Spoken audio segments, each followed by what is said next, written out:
Kitabu cha Ufunuo sura ya 11 mstari wa 7 na wa 8. Mstari wa 7 Biblia inasema, hata watakapoumaliza ushuhuda wao, yule mnyama atokaye katika kuzimu atafanya vita nao, naye atawashinda na kuwaua. Na mizoga yao itakuwa katika njia ya mji ule mkuu. Sema mji ule mkuu.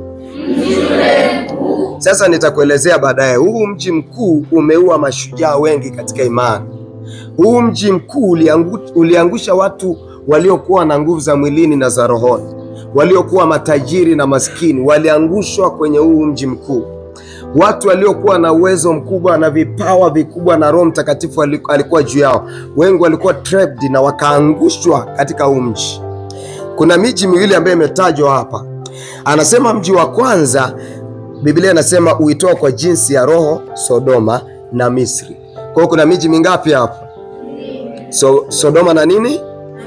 Sodoma na nini? Haya, anasema tena ni hapo Bwana wao aliposulubiwa. Kwa msema Bwana wao alisulubiwa mahali hapo. Bwana wao alisulubiwa mahali hapo. Sema Bwana Yesu alisulubiwa mahali hapo.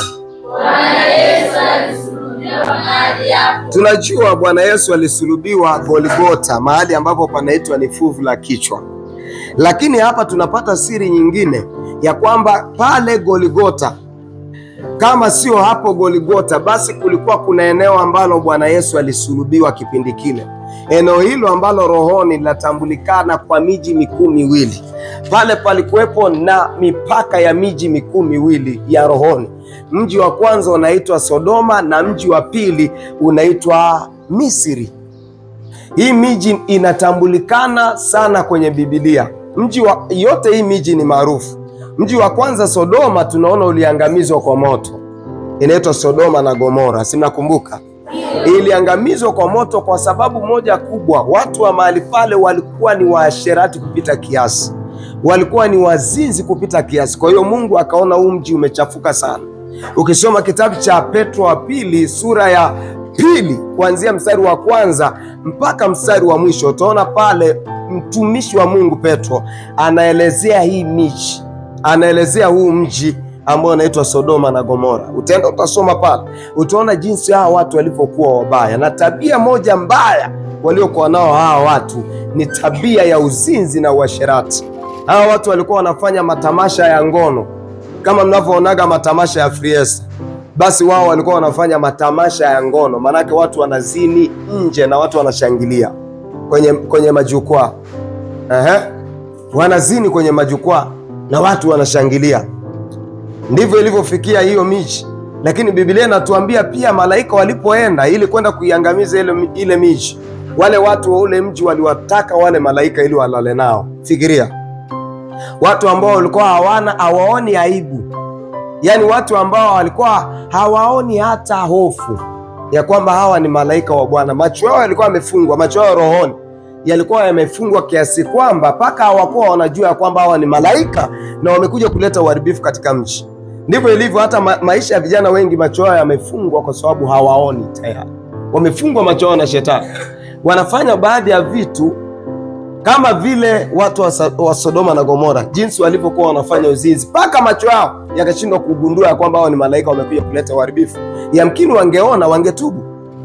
Nimekuambia mji wa kwanza Sodoma na Gomora ni mji ambao ulikuwa ni maarufu kwenye eneo la uzinzi na uasherati. Kwa hiyo Mungu aliupiga ule mji kwa moto na kiberiti, na ule mji uliangamia mpaka majivu. Uliteketea mpaka majivu. Lakini kuna huu mji wa pili ambao unaitwa Misri. Misri ni mji ambao uliwashikilia wana wa Israeli kwa miaka 400 ya utumwa. Wana wa Israeli walikaa utumwani miaka 400 Misri. Kwa hiyo Misri, Kiingereza tunasema the house of bondage. The house of bondage maana yake nini? Ni nyumba ya utumwa. Kwa hiyo Misri inatambulikana rohoni kama nyumba ya utumwa. Kwa hiyo Yesu alisulubiwa kwenye hii miji miwili. Mji wa kwanza ni mji ambao ulikuwa unasifika kwa uzinzi na huo mji uliteketezwa kwa moto. Na mji wa pili unasifika kwa kuwakamata na kuwashikilia watu wa Mungu kama nyumba ya utumwa. Nyumba ya utumwa. Hem, sema nyumba ya utumwa. Kwa hiyo sasa hapo tunapata concept mbili. Yesu alisulubiwa kwenye hizi hali mbili ambazo ni mbaya sana zinazowatesa watu wa kizazi hiki.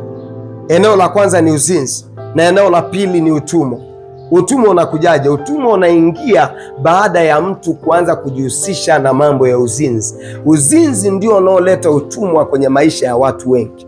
Watu wengi wamekuwa watumwa kwa sababu ya uzinzi, na nitakuelezea hapo mbele. Na Yesu alisulubiwa kwenye hayo maeneo mawili ya rohoni ili kuleta neema ya wokovu kwenye hayo maeneo, na Mungu atakupa wokovu katika jina la Yesu. Hautaanguka kwenye zinaa, sema amen. Sasa haya ni maeneo mawili ambapo Bwana Yesu alisulubiwa, lakini jambo kubwa la msingi la kunoti pale, Biblia inasema palikuwa pana mashahidi wawili. Hawa mashahidi wawili walifanya ishara nyingi kubwa sana za ajabu duniani, na watazifanya baada ya kanisa kunyakuliwa.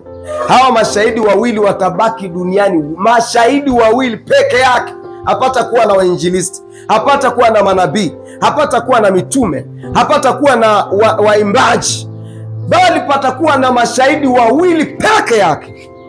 Wawili tu peke yake, wenye nguvu, wanaweza kuishuhudia dunia nzima habari za Yesu, wanaoweza kuwageuza wana wa Israeli, Wayahudi, na kuwafanya baadhi yao waokolewe. Hawa mashahidi wawili wana nguvu kubwa sana, lakini Biblia inatuambia hao mashahidi pia waliuawa kwenye hilo eneo.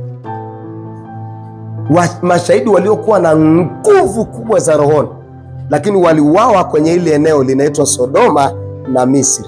Msema Sodoma na Misri. Sasa kumbe unagundua hatima nyingi sio tu za watu wa kawaida, ila ni hatima za mashujaa pia zinateketea hapa. Nguvu nyingi za mashujaa wengi zinafia hapa Sodoma na Misri.